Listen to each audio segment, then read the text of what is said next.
lot to say. I hadn't done anything since I saw you last time. It was after the game, and we gave him yesterday off. So I'll see him this afternoon for the first time. Roy, what's the game plan for handling Seventh Woods feet situation? We get more information every day. We're checking with people, but he's going to be out for a while, and we don't know how long. I even think they're still checking with another person too, but I would guess I really don't know. I just know he's going to be out for a while.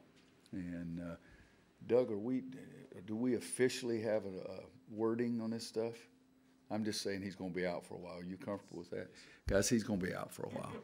He's got a bad foot. That's the reason he's wearing a boot. His hands and knees and elbows and everything's good, but he's got a bad foot. So we'll find out more as they – but he's going to be out for it. Is that all you needed? We wanted to see what you're going to say. Dang. He must checking up on you now, Coach. No, he just didn't want to stay and listen to the rest of the press conference. He knows what it's like. But is that, Greg, that's all I can give you right now. Okay. Need him for camp, too? No update on Cam, but I'm even trying to remember how long it's been. Well, he did it, Has it been 4 weeks now? 13th or so is when he did it. 14th? Yeah, 13th. Yeah. He did it November 13th. Okay. All right. So, yeah, it's at least 3 weeks anyway. Is it 4 weeks from the 13th? Your math not be very good. I had the 9th. Okay. It's been 22 days. Okay, no. But I think the whole time frame is that they were really going to take a much closer look at it at 4 weeks is what I remember. And The hope is for Wake or ACC play? no, I have no idea. No idea. Because, first of all, I probably don't even know when we play Wake. But I usually just go by whatever week it is. And then if they let him go, then we start practicing with him. But didn't we say 4 to 6 weeks? 4 to 6 4 to 6 weeks, yeah. 4 And would be aggressive. aggressive. Well, if it's 22 days, so 4 weeks would be next Friday, I guess. Given how important he could be potentially to you, you're 8-1. You got to feel pretty good. I know you have fairly high standards, but you got to feel pretty good about where you are without such an important piece. Yeah, I think so, and it's probably the way to put it is feel pretty good. We're always everybody wants more. We'd like to have played better against Michigan State. There's no question there, but I think I told you weren't here about it. I used to tell guys. Coach Wooden told me one time that he took his schedule and marked down which game he thought they'd win or lose, put it in an envelope and put it in his desk drawer. And then after the season was over, he'd get it out and see how close he came. I said, "Gosh, Coach, I can't do that." He says, "No, doesn't that bother?" No, I said, "I can't do that." He said, "What do you mean you can't?" I said, "I cannot look down that schedule and try to figure out it." So I really have never done it. I have, the way you said that is Wake Forest must be our first conference game, okay? But I really haven't. But looking, if you'd said 8-1, I'd say, yeah, that's pretty good. Is that right? 8-1, I'd say, yeah, that's pretty good. And without Cam, because during the preseason before he got hurt, he was playing pretty well. He went 1 week where he didn't miss a shot the whole week. And then he went another practice where he didn't make one the whole. So I like that week's plan as opposed to the daily thing. But we'd love to get him back out there. And he's getting better. He challenged me to a 15-yard race on Sunday's practice. So I told him I could take him still. But he's getting closer. Did you beat him? He wouldn't race. No, the truth of the matter, I says, "Okay, let's go." And I got down, I said 1-2, and then I started, and then I yelled go after I took about 5-yard lead on him. So I won. Has the rebounding gone to this point about the way you maybe envisioned it playing out? No, because I was worried and am worried a great deal about our rebounding. Again, I go back to Michigan State. They got us 52-36. We've had some big numbers a couple of times ourselves too, but Michigan State, we got to be able to rebound against those kind of people because that's who we play in our league. But it's still rebounding and the defensive end of the floor is still my biggest concerns. Sunday was the best I think we've done as a team defensively. I know you said prior to the season you needed guys like Kenny to rebound more. Has Kenny rebounded about the way you did? Sometimes, one game he had 8 rebounds. Theo still hasn't rebounded like I want him to rebound because I think he has a nose for the ball and can do it even better. Cam, before he got hurt, I was pushing Cam to do it. B-Rob had 6 rebounds maybe in the, I'm guessing, Davidson game. Arkansas game. So the perimeter players know they've got to help us a heck of a lot more. You know, we had Kennedy and Isaiah, and Justin did rebound pretty well. I think he had 2 games where he rebounded into double figures, but Kennedy and Isaiah and Tony, plus Luke, our big guys sort of dominated, so we needed more from the perimeter guys to help us. Especially down the offensive glass. Yeah, yeah. How have the big guys done defensively? It sounded like the other night, you and some of the players were talking about guarding the ball being the primary issue. How have the post guys done? Well, I was on the road, so took the tape with me, and I watched the tape, but was not involved in the grading, so I couldn't tell you what their defensive grades are, but they're scaring the dickens out of me, because every time the other guy gets the ball and he winks at him, gives him a little shimmy, lays the ball up. So I'm worried to death about how the post players in our league can really score.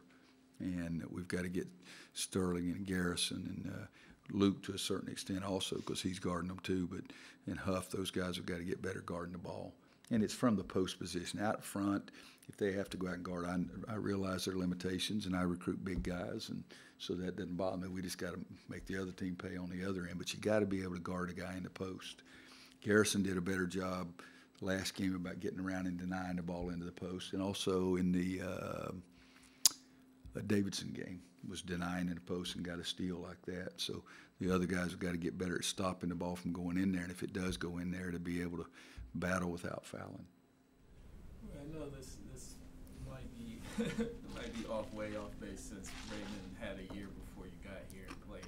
But are there any similarities between what Raymond went through in year 1 under you, just kind of getting used to how you do it, what Jalek is going through now? Not really.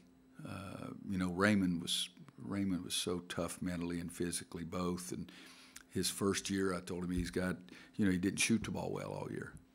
I mean, it's like 31% from three-point line. And he made the biggest adjustment out of any player I've ever had. Next year, he shot 44. And that's just a hard thing, because he got his elbow all the way in. It was flying out there. And I told him, if you have a chance to be the player you want to be, you've got to do this, or you're not going to be.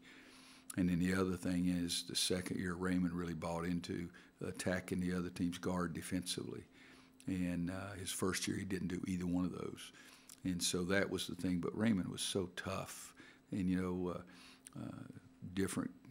almost a different generation. But Jalek is really gifted, and I'm on him hard. I really am, because I see so much there. But if he can get tougher and better defensively, he's got more gifts, more skills than Raymond. Just naturally gifted, and he's worked to make some of those too. He didn't just wake up at it. He's gone to the gym and worked at it. But I have tremendously high hopes for him. After the game the other day, you spoke highly of some of the play from the freshmen. Was that mostly at the offensive end, or were there other things that rebounding? It's the Three Musketeers that were 24 and 14. I'd take that every day. If we knew we were going to get 24 and 14 out of the 5 spot, we would have a chance to be pretty good then. But defensively, they still got a long way to go. But offensively, at times, that game, and then one game, Sterling had 17 and 13. Huff came in against Stanford and did a nice job for us. And so it just got to get a little bit more consistent. But again, they're doing all right scoring the ball. I mean, they're shooting a high percentage. They're not taking bad shots necessarily, but it's just what they're doing for us defensively and rebounding the ball. Well, you do have the stats here too. So Sterling shooting 61%, Garrison 50%, Huff 59%. So that part is okay, and they're being selective on their shots. But can they do it? Check their numbers against Michigan State. That's a scary thing. I have a theory that defensively, all freshmen, they see their path to the NBA as scoring or shooting or something else, anything but defense. Yeah. And that's why I can mention the other team down the road. That's why I think they struggle playing defense, because it's hard to convince freshmen to play defense. I think it is. We've had some years where we've been good defensively, and we had some years that we were really good at the end, but only because I finally convinced them, if you want to win the whole thing. I tell the guys all the time, I've never seen a team in the Final Four that wasn't really good defensively. And, some of our teams, last year's team was one of them, 09, I mean, I'm sitting there, it's like I'm talking to you guys, and you guys are saying, yeah. Well, that's what my team was doing. Coach will outscore them, until they got down to the stretch. But I think you're exactly right. Every now and then you'll get a freshman. Andrews adjusted pretty quickly. Tyler Hansbrough adjusted pretty quickly, which was really surprising because he was counted on to score so much in high school also. Ty, Wayne, Harrison, John Henson, he liked blocking shots. But I think you're exactly right. The freshmen, they think that's something that to do while you're resting. Yeah. The flip side of that would be Theo, Joel, and Kenny are really good defensively. Theo and Joel in particular have been through 12 tournament games. I apologize. I'm trying to figure out how to say this politically. Kenny is fantastic defensively. Joel at times is fantastic defensively. Stop right there. That's your standard, which is the one that counts. I got Yeah, that. yeah. But Michigan State game, I mean, you didn't play well offensively, granted. No, the But offense was what hurt us more than our But defense. you did play really well defensively in that game. We got them to turn it over 24 times and they shoot 40%. Like I told Steve, if you had told me those numbers, I'd have said we'd win by 18. But Kenny was pretty good defensively when he got here. Joel was tough and has learned things, but Kenny, the times that he got on the floor his freshman year, which was not a lot, was because of his defense, because he was 1 for whatever from a three-point line. And Joel was better, but he's gotten a lot better too. Theo, I just wished I could get Theo to buy into it as much as I think he could be good, because he's still Theo. That's who he is, because defensively he could be a lot better. If he would buy into it like Jackie Manuel 5 years from now, if I were still alive and kicking, I'd be talking about Theo being the best perimeter defensive player I've ever coached. But he hasn't bought into that as much. He'll get beat, he'll screw it up. But he's also Jackie, whom I love. The guys called him my son because I praised him so much. But he couldn't make plays like Theo does on the offensive end either. Why do you think Theo hasn't bought it as much since he's been here 4 years? Is there any? I'm not saying that he's against it. I'm not saying that. But guys, I'm talking about he could be the best I've ever coached, and he's not. I stopped. I said Kenny and Joel. He's not. I don't know. He's Theo. Let me ask you a question. Don't you think he's a little messed up in the head? So why would I want to get in that head and try to figure out what he's doing? I want to stay a little more a little more common there. No, it's just who he is. We've had some really big time players that didn't buy into it as much. But he has every skill, and I wouldn't trade him. Period. But I do think that he could be a lot better defensively. Back to Jalek, you said Hang on, I forgot to mention something. Theo's the player today. Tell him that I said he was the greatest defensive player I've ever seen, and see what he says to that. Be sure to start it like that. Coach Williams said you're the greatest defensive player he has ever seen, and see what he says. Back to Jalek, you said he needs to be tougher and better defensively. Offensively, where areas need to improve, or what do you think he's doing well offensively? Flashes. Well, but guys, look who he scored against. I mean, it's the last 3 or 4 minutes of the game. I could score sometimes in that kind of game. But Jalek is really gifted. He's the best passer on our team. He is really a good shooter. He needs to shoot a jump shot instead of taking so long to get it off. I don't know how that set shot is going to do, and once we get him playing, Duke, State, Georgia Tech, Wake, all those people back to back to back. He can take the ball to the basket and make last-minute decisions. He makes free throws. What is his assist-error ratio? His assist-error ratio is 14.8, which has got to be a lot better than that considering the times that he's been in the game so much. But no, he's really gifted, and make better decisions. Play. It's not just toughness. Make better decisions. Play harder, do all those kind of things, and I still think he's going to get there. No, I believe he is going to get there, and I think. I believe he's going to get there. And my other part of that statement, I hope it's in my lifetime. Theo's ready, so a couple more. Back to the freshman bigs. After the first couple of games, I think you mentioned that they were having some trouble fronting. Is there an area where all three of them are really struggling down defensively? Scoring when the guy gets the ball, they don't bother. You know, it's Matador, Hole, let him go to the basket kind of thing. Garrison's gotten better of getting in front. Huff is better blocking the shot. Sterling's a little bit of both. He's better than Huff, but not as good as Garrison at getting in front, and he's better than Garrison, but not as good as Huff blocking shots. So it's just a total development with them.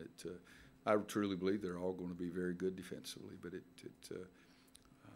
I told you I went to see Sterling play a whole game. He didn't have a bead of sweat on his head. I mean, he played a whole game, scored 25 and 18, and did not sweat. And so his dad, the first time he saw me after he started, said, "I see you got him sweating." I'm good at that. I wish I could get him to do some other things. Has he passed his rowing test? 2 of the 3. So. Yeah. So. Anybody else? Anybody else got anything? Does he make perimeter shots in practice? I know you've been kind of. What the hell is this? Get on Theo Day today?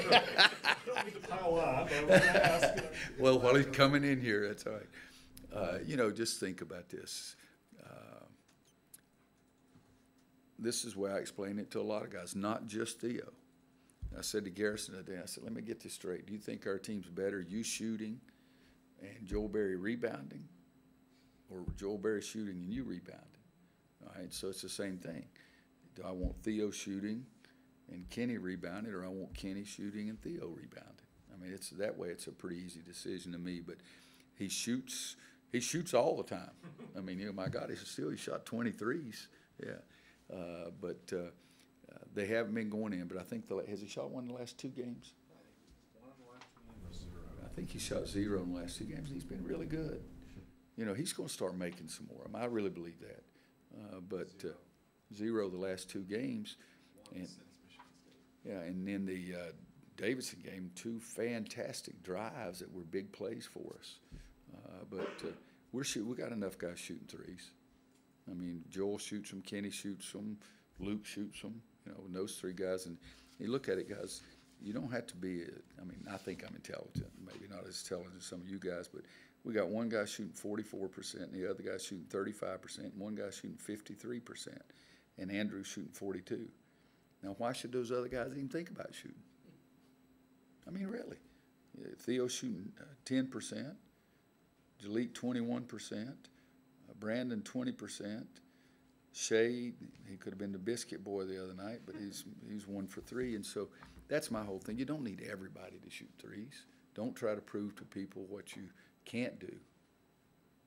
Show them what the crap you can do. And Theo's such a playmaker. I think he's better off doing that. But he's going to make some.